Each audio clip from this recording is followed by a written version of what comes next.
What would you like to share with the listeners with regards to stress of being a founder and a CEO that has taken money from other people? You got the stress of being a CEO, the stress of the investors, the stress of the employees, the stress of knowing that, you got this mark that you're trying to get to make cash. I mean, just the stress of all of it, the stress of the wife looking at you like, hey, this better work. I know that it can be stressful because I've lived it running Riderflex and lived it as a CEO and COO for other companies, but it is different when you're an owner and a founder. What can you share with people that are feeling that, really super, super stressed out and it's really affecting them emotionally? What would you say to those folks?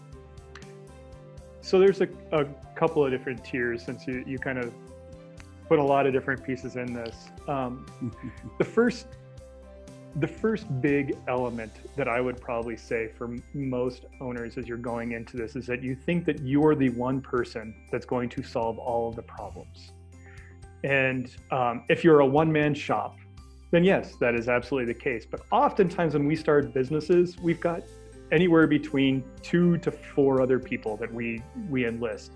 And you need to lean on them pretty heavily. Second thing is, when it goes to that piece, you're not going to be the smartest person in the room. So it's always good to have those additional opinions. I would not have gotten through any of this had I not had those people to bounce all of this off of. I think the bigger portion of it depends on what type of personality that you are. There are those of us who recognize the fact that I'm going to go out, solve and try to solution and solve a problem.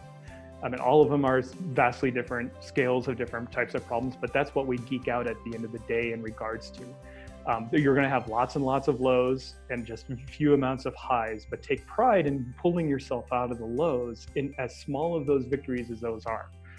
I'm, of course, not a good person to follow my own advice in regards to that, because I will revel in my lows all of the time, but I will probably do that by myself, or thankfully my wife has had to listen to that for a fair amount of times. But there's always a next day, there is always a next solution, and there's always a next thing to get to. And the Riderflex podcast features entrepreneurs, business executives, and the stories behind how they got there, as well as daily tips on career advice and job interviews.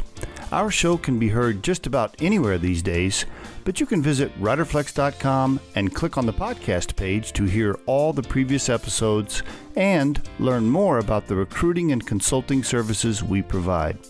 Contact us at the email address info@riderflex.com or 888-964-5876. Thanks so much for listening, and if you enjoy our show, please be sure to subscribe to our channel and like the episodes.